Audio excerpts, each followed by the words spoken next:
Hello everybody, good evening and welcome to the United Stands. I'm Mark Goldbridge and this is your latest Manchester United news as we continue the discussion around the disgrace around Manchester United and the fallout from the Liverpool game yesterday. Erik ten Hag has given some of these players a final warning. There's been leaks from the dressing room, unfortunately, saying that Bruno Fernandes shouldn't be captain. There's been a response from that from ridiculously good sources, by the way, which we're going to get into. And I personally feel that the media outcry victimising Bruno Fernandes is an absolute disgrace. I want to get into that because I know some of you think it's acceptable, some of you don't. Also want to talk about Manchester United and where we are. And also there's a bit of an update on Qatar.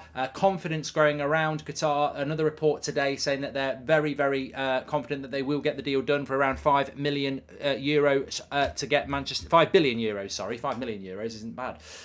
But look, let's fly straight into it. I think it says on the thumbnail it's a disgrace, and from waking up this morning and feeling, you know, battered and bruised as a United fan, I'm sure we all did, to actually feeling quite angry quite quickly, because all I've heard today, and apologies on a Monday, I'm busy, so I don't normally do the live show until the evening.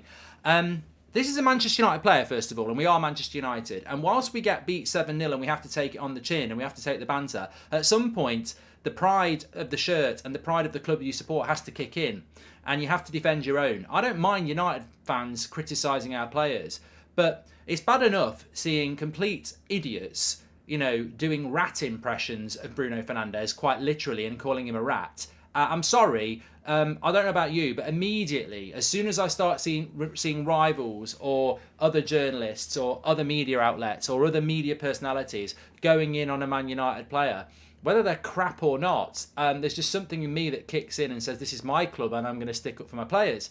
But if those players deserve it and they've been ridiculously shit for a long time, it's very difficult to do that. And sometimes I may have said those things. But in the case of Bruno Fernandes, I'm absolutely disgusted by the amount of United fans, some of which are ex-players, who have gone in on him on lies and myths and made up stories. And I can categorically tell you that whoever is leaking from the dressing room that Bruno Fernandes, I'll tell you what, I know a lot of you like to read stuff as it's going on. I just want to sort of just put this up to add a bit of context here so you can see what I'm exactly talking about. Here we go. So this is coming in from the Daily Mail, that sources close to Manchester United have indicated a level of concern over Bruno Fernandes' long-term captaincy. Many players were irritated with Bruno's conduct yesterday. However, right, straight away I'm going to say this. Don't you dare go back there. Who the hell do you think you are to be leaking this out and putting it on one player? Because wake me up before you go. It's wham time, and it's wham bam thank you, man. Some people need a bloody wake-up call. Get a pint of Maxwell House. What the hell is this all about? Some players were irritated by Bruno Fernandes yesterday and don't want him to be captain anymore. Oh, hold on a minute. I was under the impression the whole team was shit. Oh, is it just Bruno? Oh, I forgot that, because all I've seen today, I've seen articles written about what a disgrace Bruno has been in good outlets and shit outlets. Universally, absolute pile on Bruno Fernandes. And I'm sorry, people might disagree with me on this one, but I'm not having that. I'm not having that. And not because I don't think Bruno was rubbish yesterday. I'm sure he knows he was rubbish himself. But I'm not having him being the blame for yesterday. I watched the game. You watched the game. At what point was Bruno Fernandes the reason we lost the game yesterday? At what point has any Man United player got the right to leak to the press? Many players were irritated with Bruno's conduct yesterday. I'll tell you what, I was pretty pissed off with the most of the team's conduct. So who's leaking that shit?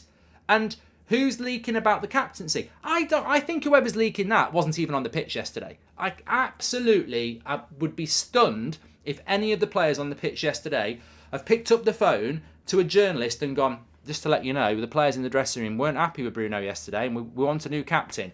Because that's taken us back a year ago. And I hope Ten Hag and the club are all over that shit. Because it's complete bullshit or we've got another snake in the grass. Because that would not be coming out from any player on the pitch yesterday. Because if it did, they'd be ridiculously thick to be pinning it on Bruno Fernandes.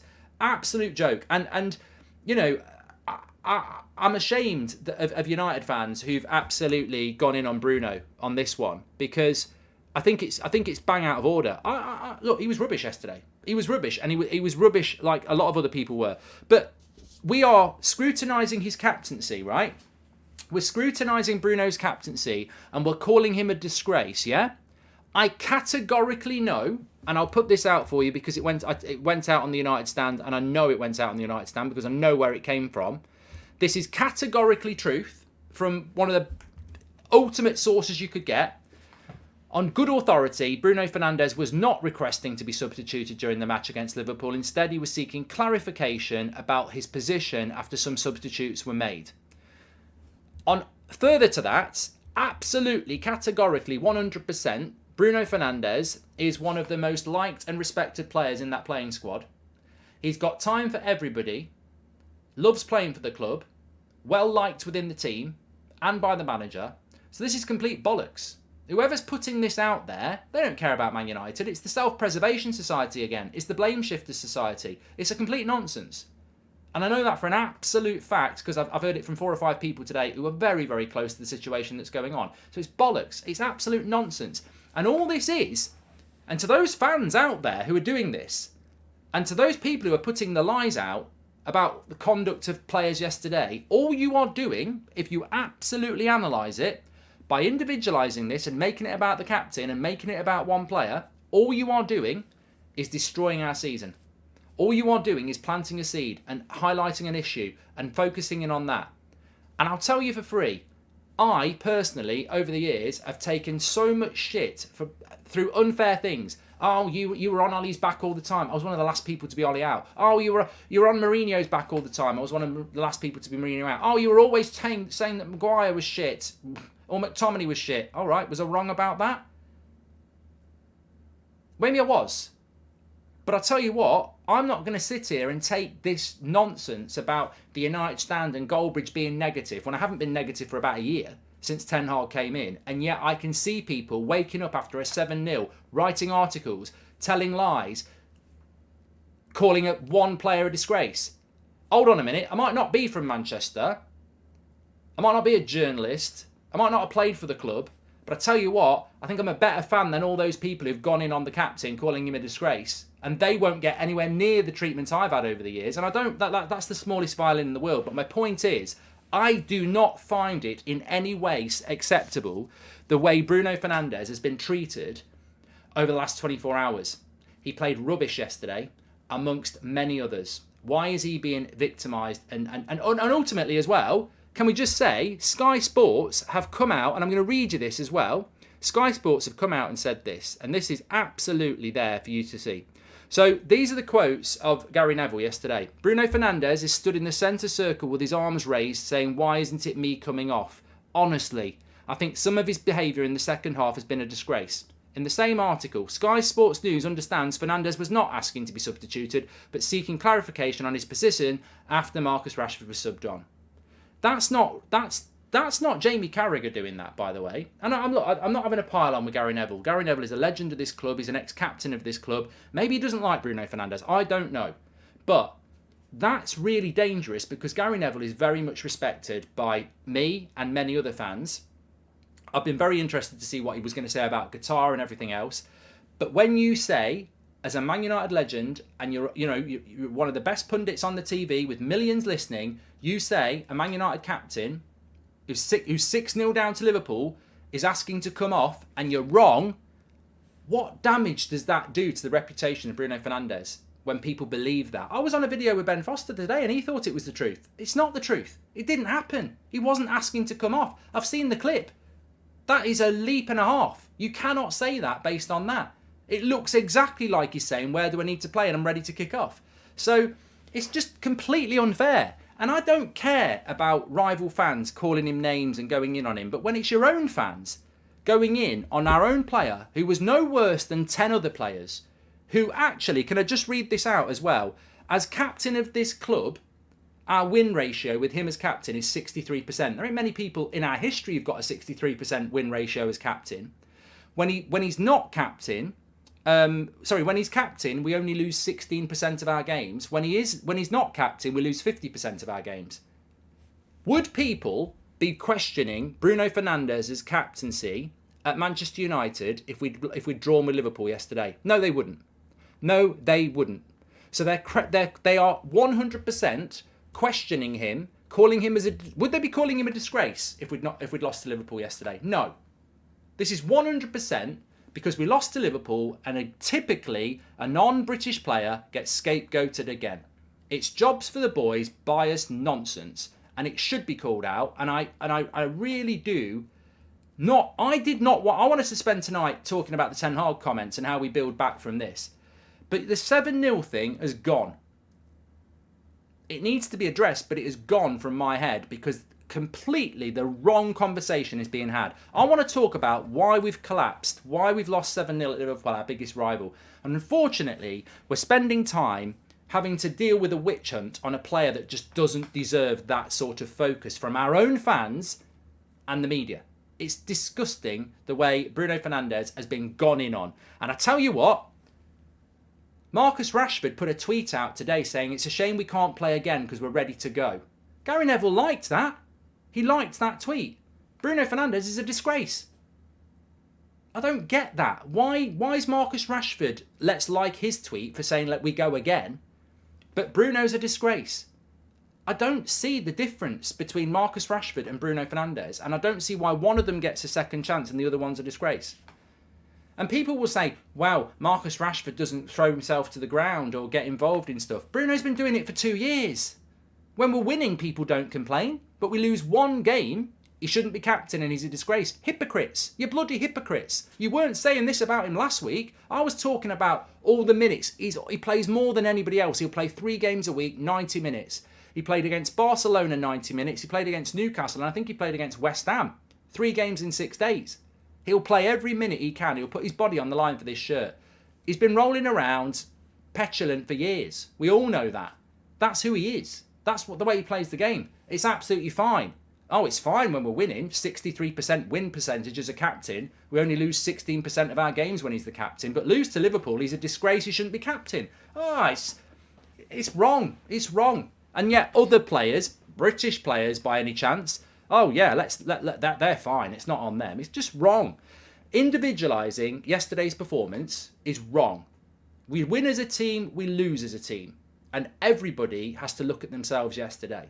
I think some more than others. Can I just say as well, if I'm picking United's 3 worst players yesterday, Bruno's not in it. Anthony, Luke Shaw, McTominay. They were the 3 I thought were the worst 3 players on the pitch. Not by a lot, but they were. I thought they were. Luke Shaw's one of my favourite players. Anthony, I think, will come through as a good player. He's just got a lot to learn.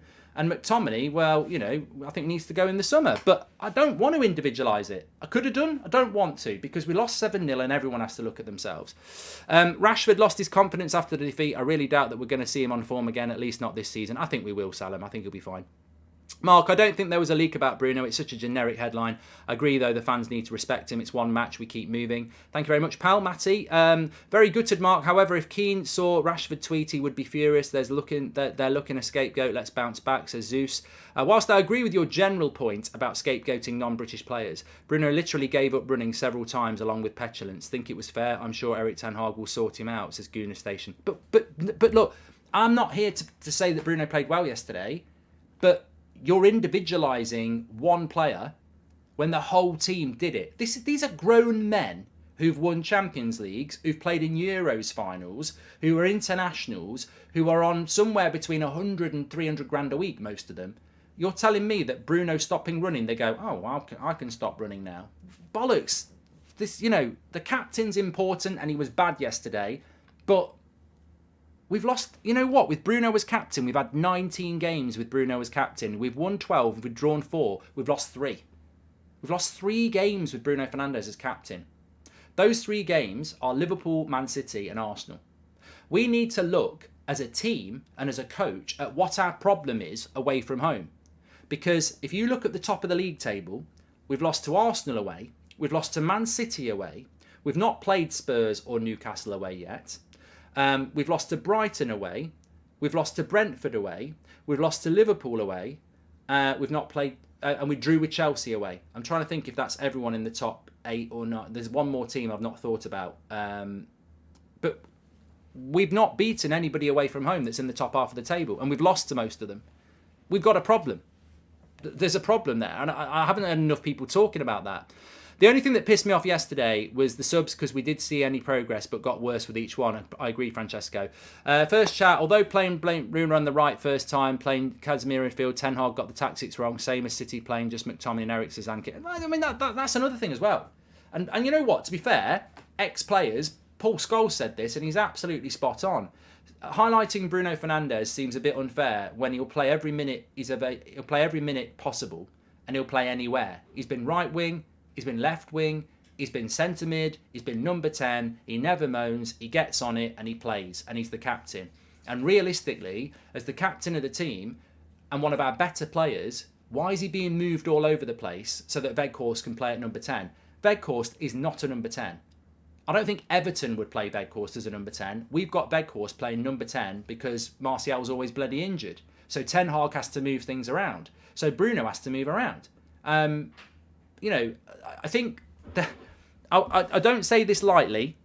If there's one player that epitomises what Man United are about this season, the willingness to play every single minute and do a job for the team consistently, it's Bruno Fernandes.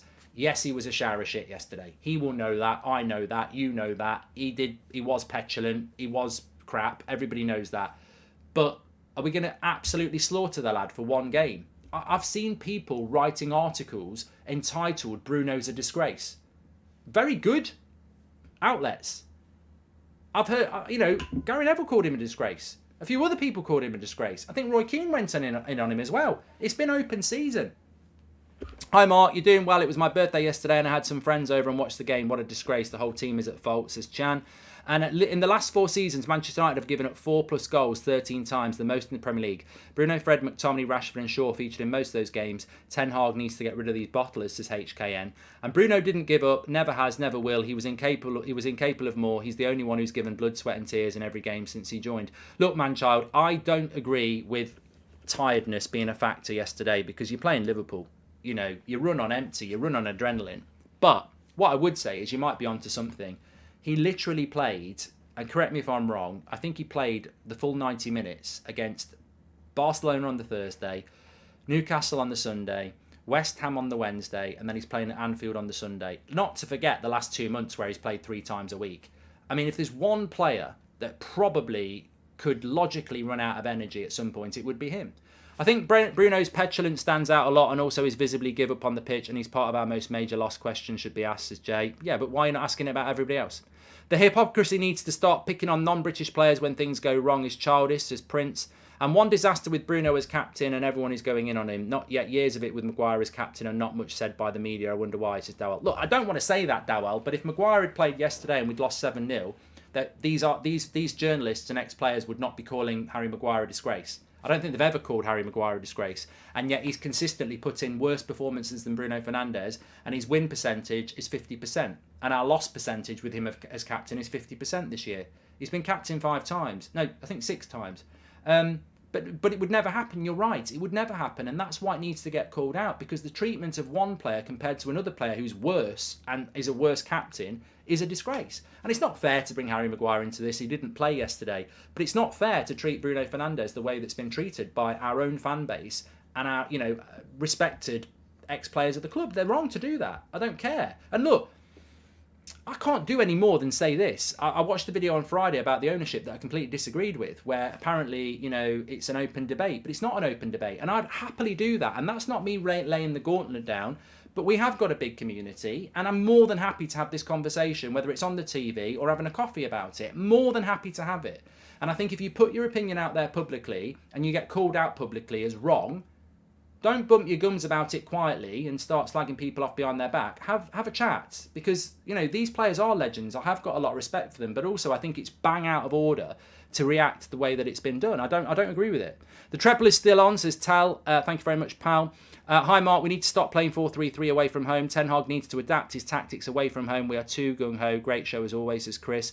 Don't want to divert the topic, but I'm baffled as to why we're occasionally conceding so many goals in a game. Surely this needs to stop. We're going to get on to that, Surish, because we've got some interesting comments coming in from Eric Ten Hag. But I just wanted to sort of hit that head on, because I feel that there is this, there is this just weird obsession to go. And you know what worries me the most is it's damaging. It's damaging. I know firsthand how damaging it is to the way Bruno's been treated today. He will take it personally because he is a player that cares. And I think he'll probably be quite. I think certain players in the club, as well as Bruno and the club itself, will be mortified the way that Bruno Fernandes has been thrown under the bus for this defeat. I wouldn't be surprised if over the next 2 days certain players come out defending him and saying that we lose as a team, because he's been scapegoated. And this used to happen last year. You'd lose a game and it was all about who could get the blame shifted first. Unfortunately, in this case, the blame has been put on Bruno by our own journalists, our own fans, and our own, ex-legends of the club. It's bang out of order. It's really, really wrong. And not for 1 minute would they ever do that against the British player. And that's what somebody just said in the chat, and I sort of agree. I would never expect that to have happened. I think that, unfortunately, in society and in football, people show their bias when things go wrong. I see it in our chat, I see it on social media, and we've seen it in the last 24 hours. Yesterday, there was a lot of people in the chat going on about Wan-Bissaka starting. I don't mind Wan-Bissaka starting over Dalot. He probably is in better form than Dalot at the moment. I prefer Dalot, but I like Wan-Bissaka, right? There's people in the chat going, get Dalot out of my club, Wan-Bissaka should have started. I'm telling you now, if Wan-Bissaka starts that game, we still lose 7-0 because none of the goals really come down the right-hand side and are Dalot's fault. We still, all right, it might have stopped 1 or 2, but we're still getting smacked up. But people go in on Dalot. It's the same thing with Bruno. That result happened yesterday, and the bias in people came rushing to the surface. The 7-0 loss and talking about why the whole team capitulated or why certain players were crap, forget that. We've got an opportunity to go in on Bruno. It's such poor bias analysis, and I've never liked it because, and the super thing is, it's happening with United. When Arteta and Arsenal fans were doing Arteta out t-shirts, I'm not an Arsenal fan. I was like, what the bloody hell are you doing? You're fans of that club and you can't see what he's doing. Chelsea are doing it with Potter now. Liverpool, we had fans of our own club doing videos over the weekend saying that Klopp's washed and he's finished and everything like that. And I'm like, you're a bloody idiot. 1, he's not. And 2, why are you doing that before we've played a game? People let their bias come out and it takes over logical analysis. And it's such a shame because I think these people are capable of logical analysis, but they let their bias come racing to the surface. And it exposes the bias and it exposes poor analysis. Yesterday for me, and we're going to see what Ten Hag's apparently said. Yesterday for me, it's still really disappointing, but I refuse to individualise it because by what if I like Anthony, but it was horrific yesterday. What if I went, Anthony, what a waste of money. We'll never get that money back. We overpaid by 40 million. We could have got Gakpo in January with that 40 million. He's not good enough. He's got a bad attitude. He couldn't be asked to run around. Robertson looked world class again, and it's all on Anthony. What a bag of shit. Get rid of him. There might have been somebody who's done that. I wouldn't do that, even though I think most of what I said there is true, apart from the price tag and everything like that. I believe in Anthony. I think he will be a good player, and I've stuck up for him a few times. But yesterday I felt let down. But I'd never have individualised it because Luke Shaw's a player I really like. Horrific. And he actually played well in the first half, but we lost 6-0 in the second half and he was dreadful.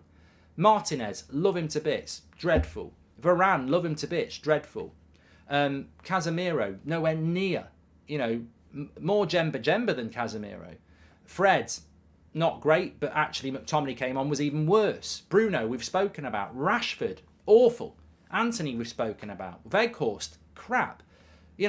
Maybe De Gea could have done better on a couple of goals as well. I've just named the whole team without mentioning the subs that came on.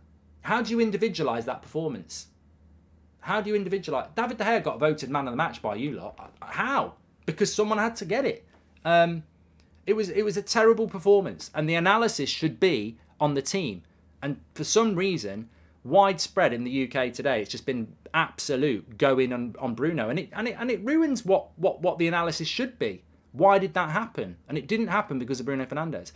Bruno's one of our most important players, and changing his position so that Weghorst can run after the ball is ridiculous, says Zhao. And yet he still does it for the team. I don't think Souness is a so-called pundit on a match involving these two teams. He wasn't. Alan has just tried to wreck Neville's head. Too biased, as Joseph.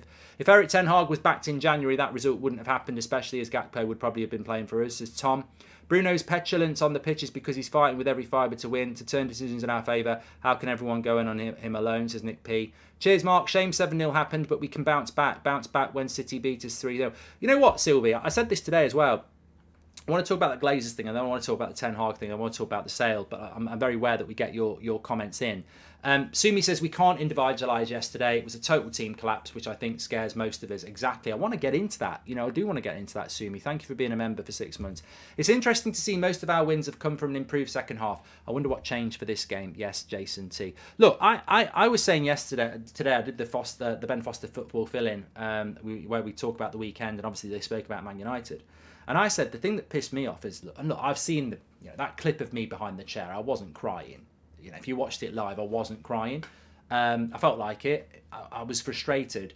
But I was saying to Ben, I said, look, actually it was on the United Stand. It was on the United Stand video, wasn't it? And I said, look, what pissed me off about yesterday is it's 2-0, it's 3-0, it's 4-0, it's 5-0, it's 6-0, it's 7-0. God, we lost by so many. You have to take a breath to count the goals.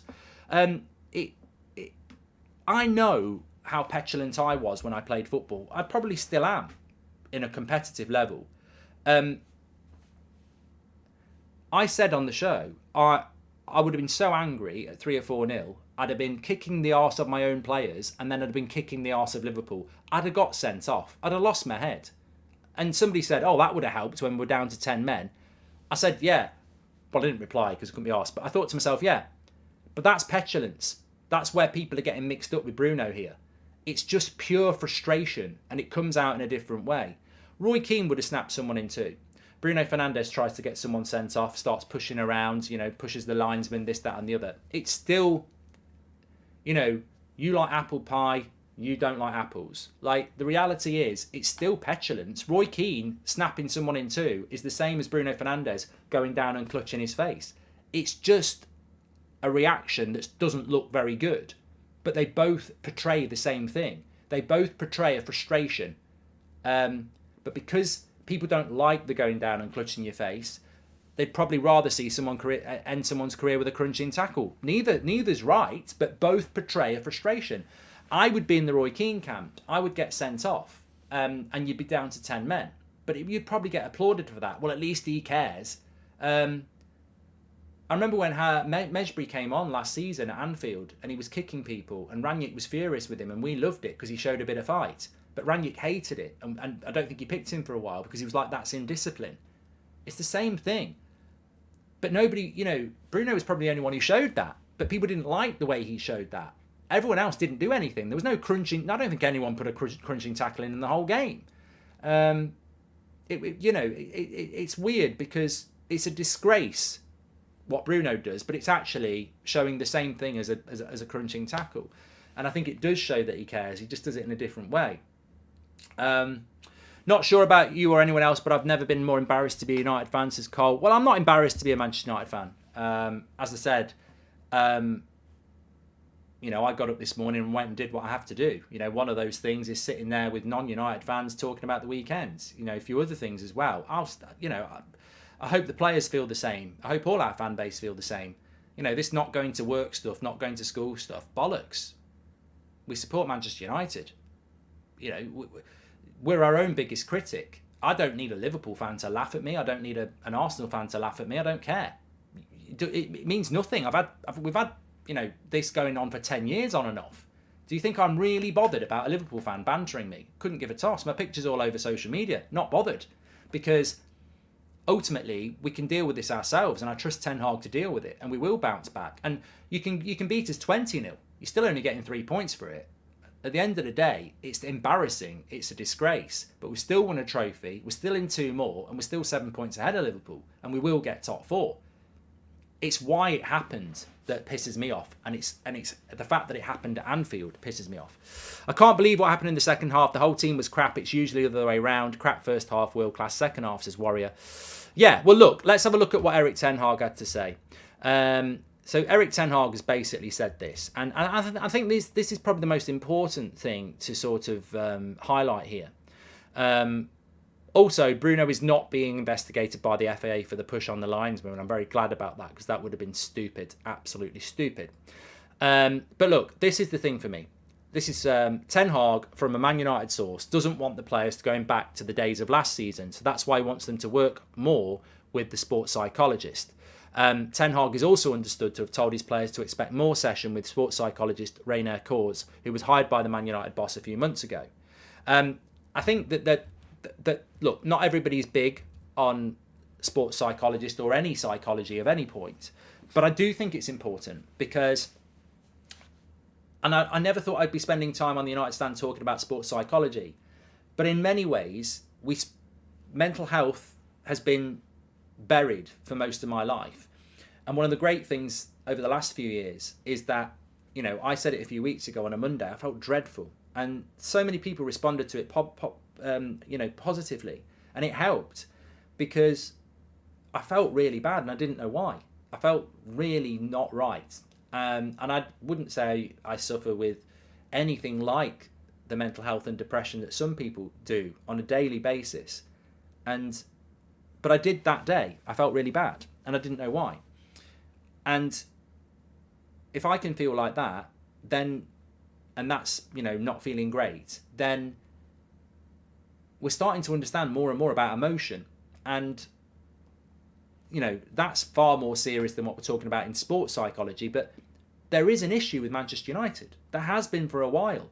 You flash back to a year ago, we would be talking about why is it if we go 1 or 2-0 down, the heads drop and it turns into 3 or 4. That has happened a lot. Somebody said it on the show tonight. There is a problem with this United side. You should never have lost it. We should never have lost last night. We should never have lost by more than 3 goals. 3-0 was the absolute limit. We doubled it and had 1. 7. How do you go from 3-0 to 7-0? Never should happen. There is a chink in the armour of that Manchester United side that Ten Hag hasn't been able to get rid of because it's bigger than his training. There is no doubt that Ten Hag's done a great job. And the reason we say he's been a genius and a magician is because that result is still capable. And yet he still can get us to win loads of games. There is an issue with this team that when the game's gone, they can't just shut up shop and get the mentality of damage limitation. When the game's gone and they know it's gone, whether there's 50 minutes left or 20 minutes left or 40 minutes left, teams can just overrun us. You know, it's like, you know, we're surrounded by this army and we're fighting valiantly. And then one of the sides of the fort caves in. And instead of moving round more and just fighting to the last man, they just down tools and go slaughter us. There's almost a sweet spot. When we're 2 goals down, we go. How many times have we come back from 2 goals down in the last 5 years? There's an interesting stat. I don't know it, and I might be completely wrong. I think when we're 1-0 down, we're pretty good at coming back. But when we're 2-0 down, it seems to me that's the click point with some of these players. And I agree with Ten Hag here. Getting the sports psychologist in is very important because we're unique. We're one of the only top 6 sides. In fact, we're probably the only top 6 side that can turn a 2-0 loss into 4, 5, 6 and now 7. Arsenal don't do that. Man City don't do that. Liverpool don't do that. Chelsea don't do that. And, I mean, Chelsea are having a dreadful run under Potter, but they don't concede many. Defensive play is as important as attacking play, but it all falls apart if certain players don't put the work in. And we saw it yesterday. The wingers did not want to track back yesterday. The forwards did not want to help out. There was no discipline in the midfield. And the defence got overrun. And then the defence fell apart as well. So the whole team defensively fell apart. And I think Ten Hag's spot on. There is an issue mentally with this team when they think the game's gone. How many times have we come back from 2-0 down or 2 goals down? It normally ends up being doubled and more now. Mark, even when we have a terrific team, away grounds such as Anfield, Etihad, we would always be set up as solid at the back and an extra midfielder. Isn't naive playing toe-to-toe on such grounds, says Ankit. Well, look, you can blame Ten Hag about being naive, but it's not like it hasn't happened for the last few years as well. I wonder if your mentality United players carry the weight of the past too much. Players who have spent a year or more at the club feel the pressure, says Nick P. Liverpool got beat 7-2 Villa, and the season after they were challenging for the squad. Maybe losing 7-0 is the reality check the players need, says Kyle. I hope so. Mark, even when we have a terrific team, away ground such as Anfield, we've done that one, haven't we, from Ankit? I think ultimately you can lose the odd game, but we are losing a lot of games like this. Let's not forget this season alone, I think Man City scored 6 past us, Brentford smashed us. So we have been smashed 3 times this season already, and then you add it into all the other ones. There is a consistent problem here. Goldbridge for CEO, love the show, says Ants Football. Thanks, pal. But no, seriously, there is a problem with this team. And that's what Ten Hag is highlighting there. And then the next thing, and it is a psychological problem because we're the only team in the top 6 that if we're 2-0 down, it can become 4, 5, 6. It is a problem, and he's right to highlight it. This is my favourite bit. Ten Hag has warned the players all that if anything like that happens again, there won't be another chance for them, and they'll be put in the under-21s. I mean, look, to be honest with you, he's right. You know, you have to inject a bit of fear, and you know he's right to give them a second chance. He is right to give them a second chance. They've done a fantastic job. I don't feel any pity towards them at the moment, but I can be logical. I'm still furious about yesterday. I'm still confused about yesterday. I don't understand. The thing that I can't move past is when it's 3-0, why does everybody just not drop deep? Liverpool was scoring goals because we were leaving space and we were defending badly. Just drop deep. Defend the edge of your penalty box. 2 banks of 4 and defend for half an hour and keep it at 3-0. I don't understand why we didn't just do that. Those 4 goals could be costly at some point. Goal difference can be important. I don't understand at 3-0 with 40 minutes to go why we just down tools and left loads of space. And that, to me, is the mental block we're talking about. This team seems incapable when the game's gone of damage limitation. And yet every other club would do that. And we can't do that. Under difficult game, players should be looking to each other. This team, there are players I feel look inside and feel sorry for themselves, says SK. I think when they're 1-0 down, they look to each other and they fight hard. When they're drawing, they look to each other and they fight hard. When they're winning, they look to each other and they pounce. But when the game's gone, they turn their backs on each other. And that's a simple analysis because the evidence is there. 1-0, with 1 goal behind, we can get back, and we've proved it. 2 goals, we're down tools. But I think Ten Hag is right to give them a chance. He's warned them there, and he's right to give them a second chance because I can't ignore the fact that I never thought we'd get top 4 because we haven't got the squad and we're playing 3 times a week. They've been playing every 3.5 days since December the 27th. It's the 6th of March.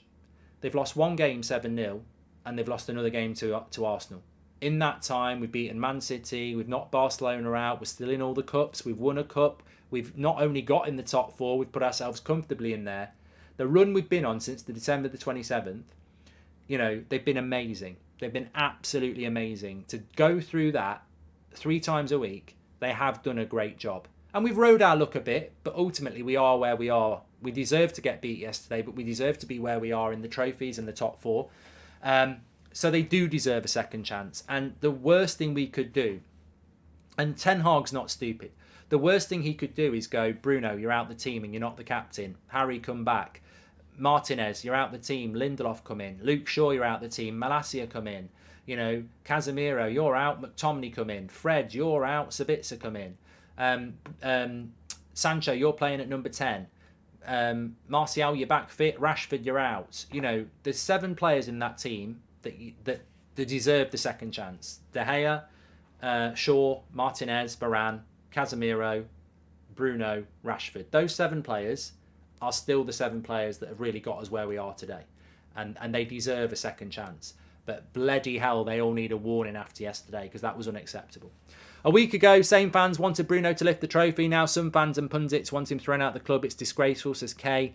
And under difficult games, players should be looking to each other. This team, there are their players. I feel look inside and feel... I've done that from SK. I think you were spot on. Lee says, there's no excuse for losing by 7 goals at Anfield, but these players have not stopped for a few months. At least I have sympathy. Now we move on.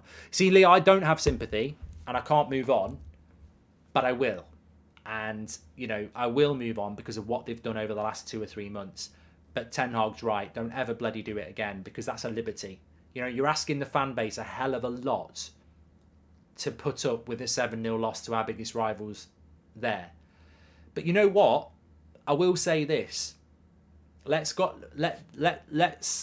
just remember, whether it's 7-0 or 70-0, they still only get 3 points.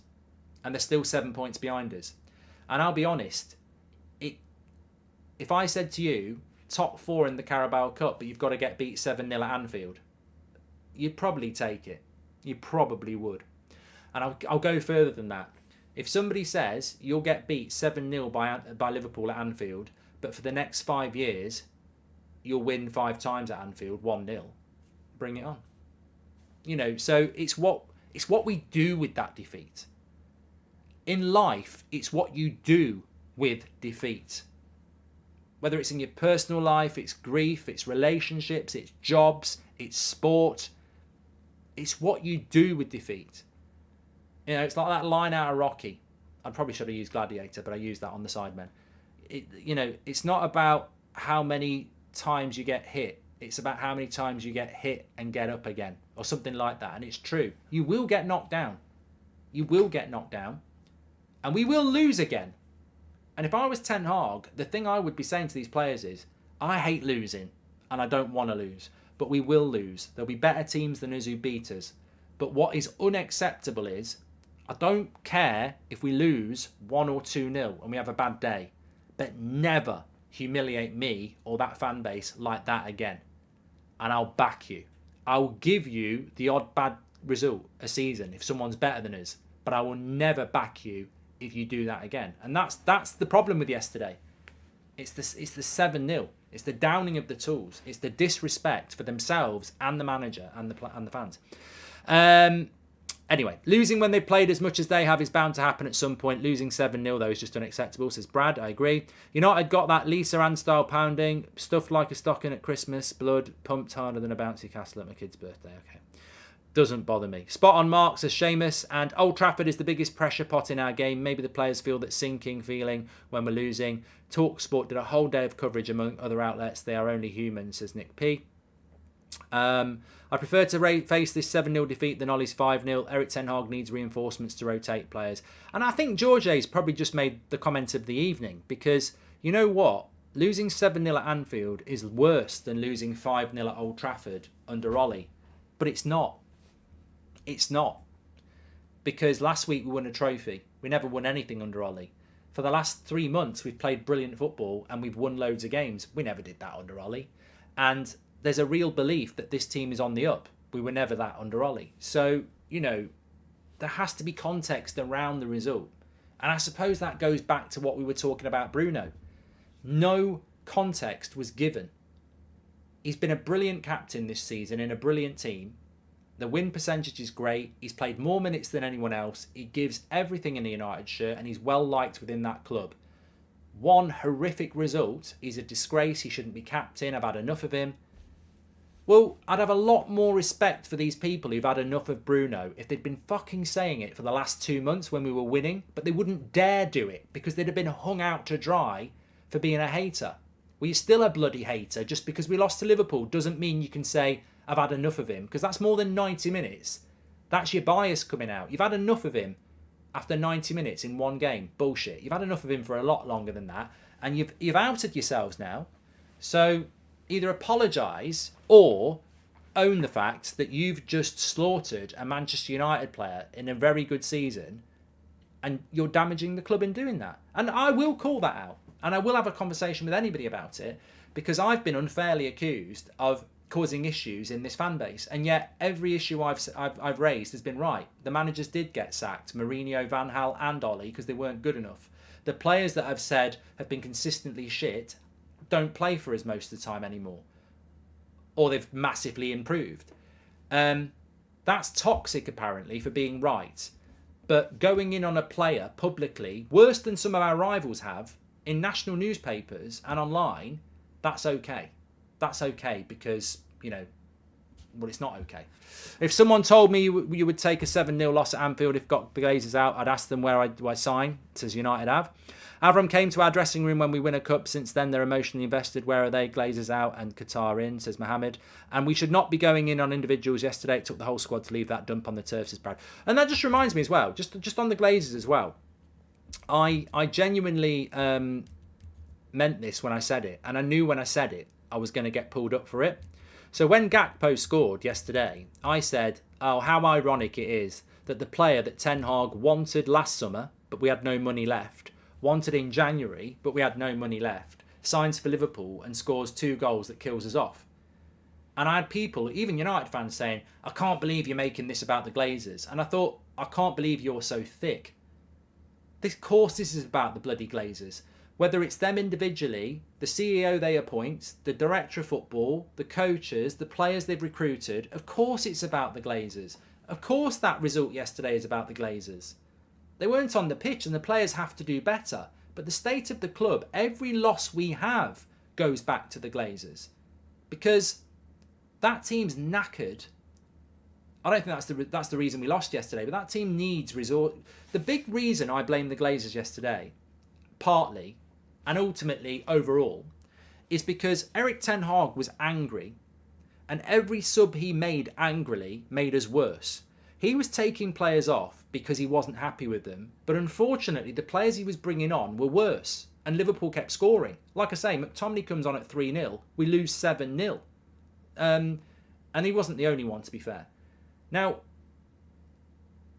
this team under Ten Hag was doing a great job, and the January transfer window was there. Cristiano Ronaldo left, and we replaced him with Weghorst. Cristiano Ronaldo was our player of the year last year, and he was on nearly £500,000 a week. We replaced him with Weghorst.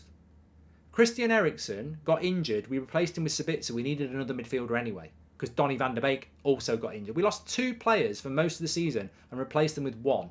And we replaced Cristiano Ronaldo with a striker, with Weghorst, when Cavani hadn't been replaced and Martial's injury prone.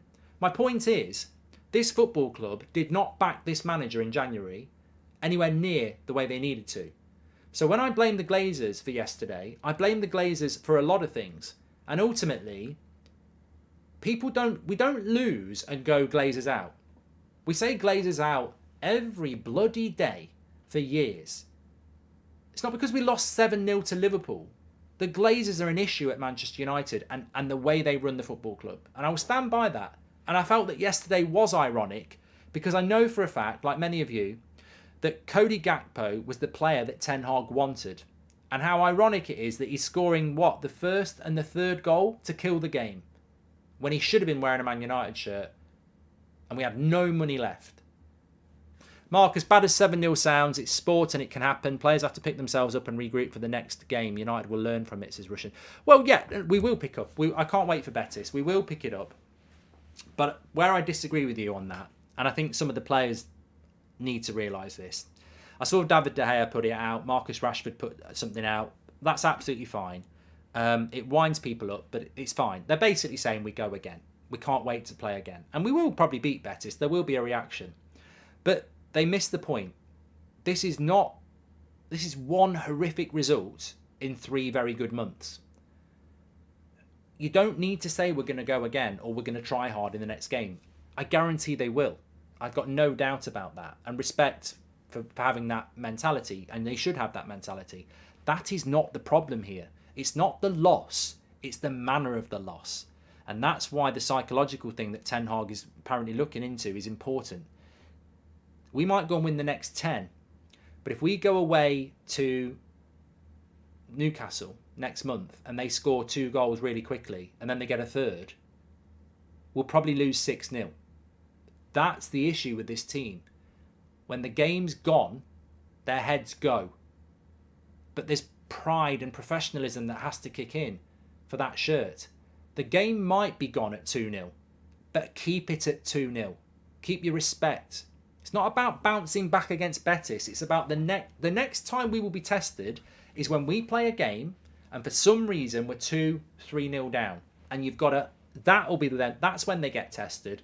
Can you keep that to 2 or 3-0? Could you even make it 2-1? Could you even get a draw from that position? That's the next test. It's not starting 0-0 at home against Betis.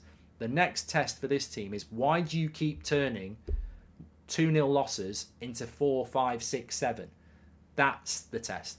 Scapegoating McTominay for the result after the game was over. Typical, says Rash. No, I've not scapegoated anyone, Rash. You've just exposed yourself as completely the opposite of what I'm talking about. There's no individualising it here. Loads of players played shit. The entire English media and opponent fans just wait like vultures to feast on the downfall of United. Boy, they had to wait for a long time. Don't forget from where we started and where we are, says Robin. I know it won't happen, but most, if not all, of the upcoming games we have until the end of the season in all competitions are all winnable, says Kyle. And yesterday was bittersweet. At 2-0 down, I actually had a genuine feeling we would come back. In about 5 years prior, I haven't had that, says Desert Haunter. Yeah, look, and there's a good point in there as well. Carragher put something out about Martinez. Now, Carragher is good at banter. In some ways, I don't mind Carragher, but of course he used to play for Liverpool and he can piss off. Because whether it's banter or not, Martinez had a bad game yesterday, but he's probably had 30 good games and 1 bad game. That doesn't make you right for saying, and he knows this, it's the same thing we're talking about the bias against Bruno. You know, this is bias analysis, and you've already been exposed for it. You're not right when one player has a bad game in 40 games. You're not right. Because this ain't FIFA. Everybody has a bad game. Unfortunately, Vidic is my favourite centre-back in my whole life as a Man United fan. You know, Pallister and Bruce were great. Stam and Johnson were great. Rio and Vidic were great. I think Martinez and Varane are going to be great. But Vidic is my favourite centre-back we've ever had. I loved Vidic. I watched him at Old Trafford get absolutely torn apart by Torres. He had amazing games before that, and he had amazing games after that. Every player has a bad game. Martinez is a top-class centre-back who had a bad game yesterday. You know, Carragher coming out and saying, I won't have any apologies for saying he was crap. It's idiotic. And I looked at the replies, and, you know, there's other idiot pundits liking it. And I'm like, they think they're doing banter, but you're not doing banter. You're exposing your bias and your stupidity as analysts, because your bias is he ain't got a British passport. That's what it's all about. It's always about that. Most of the pundits in this country, if you ain't got a British passport, it's open season. And I'm not specifically talking about Carragher there, because I think Carragher can do banter, and I think he did a lot of banter last night. But and he'll know deep down that Martinez is a good centre-back, but it was his opportunity to jump on it. But it's the people who think he's being serious. I hope Casemiro is okay. He's being assessed, apparently. Look, we've got a few problems, Glennie. You know, we have got a few problems. I don't think Varane is 100% right. I think he played injured. Casemiro played injured. And who else might have been carrying an injury? There was talk about Luke Shaw and Fred, to be fair. So, look, I don't know the full picture. But I do know that Luke Shaw, Fred, Casemiro and Varane had differing injuries yesterday. How did that impact their performance? I wouldn't want to make excuses. There was a whole video on McTominay, a player who didn't even start, and when he came on, game was over. There is a clear bias, says Rash. Right, mate. You've been full of shit for years. You've had 1 warning. You've now got 2. You're not coming in here with your shit trying to ruin what's been a really good show. Scott McTominay's crap. Everybody knows it. But the game wasn't over when he came on. It was 3-0 when he came on, and then it was 7-0, and they ran through our midfield like all bran runs through your stomach in the morning. It was disgusting. But he wasn't the only one. I don't think McTominay was worse than Anthony. He probably wasn't worse than Shaw. Individualising it isn't happening on this show. You know, Bruno was shit yesterday. I'll admit it. I'm not defending anyone from yesterday, but you're the one who's trying to say we're individualising it. If you're talking about the video, I think you're talking about a video I didn't even do this morning, which is the end of Scott McTominay, of which we've done a video on Martial, Maguire, De Gea, McTominay, I think Fred. I think there's been about 7 of those. That sometimes a 7am video goes up from one of the other people on the team who put up a video about whether it's the end of a certain player. The whole point is to debate it, mate. I don't know what you're getting so upset about. I've not said anything to individualise this, and I won't. And you won't pull me in, because if I did, I'd be hypocritical. But I'm not going to sit here and say that McTominay wasn't shit, because he was shit. And I'm not going to say that Anthony wasn't shit, because he was shit. And Bruno was shit. And they were all shit.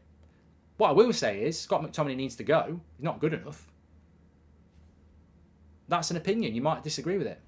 7 is a disgrace, says Liam. And yeah. Oh, I've forgotten to tell you as well, just very, very quickly, there was a story in France today about Qatar believing they're in pole position to buy Manchester United, and they would want to keep Eric Ten Hag and make Manchester United the biggest club in the world. I mean, I don't want to ruin the day of some of these people who've gone in on Bruno Fernandes, because I think a lot of these people who've gone in on Bruno Fernandes probably don't want Qatari ownership as well.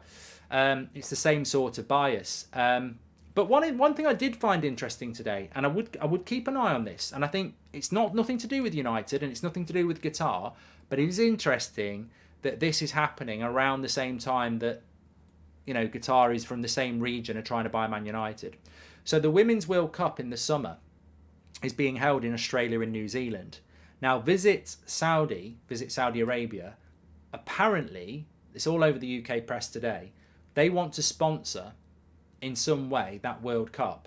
Loads of female footballers, and I think it's reported that the FA of Australia and New Zealand are reportedly not happy about it because of the poor record of Saudi Arabia in relation to women's rights and gay rights.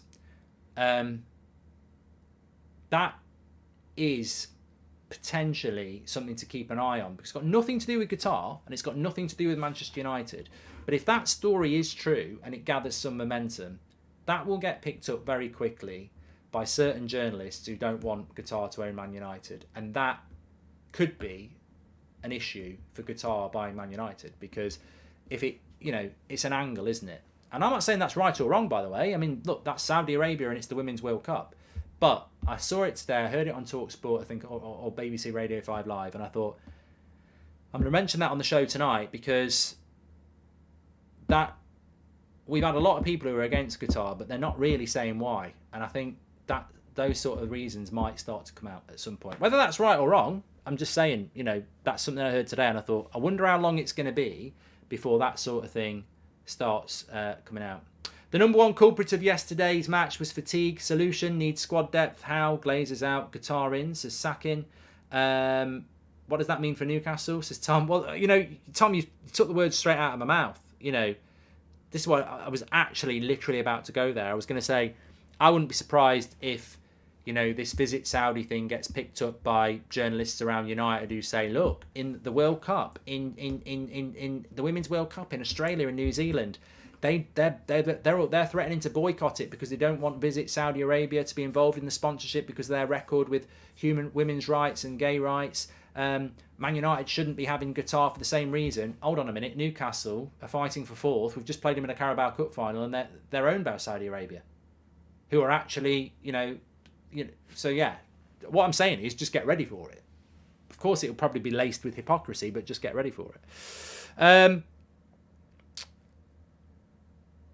This group will win the Europa League after this defeat, says JK. Well, look, I don't expect it. I demand it. I think we have to. I think the players, and you make a great way to sort of close the show off. The players owe the fans big time, especially those ones in the ground yesterday. I mean, that's humiliating. Absolutely humiliating. To be at Anfield, watch that, and then be basically abused and taunted by those Liverpool fans is horrific. And then everyone's had it worldwide as well.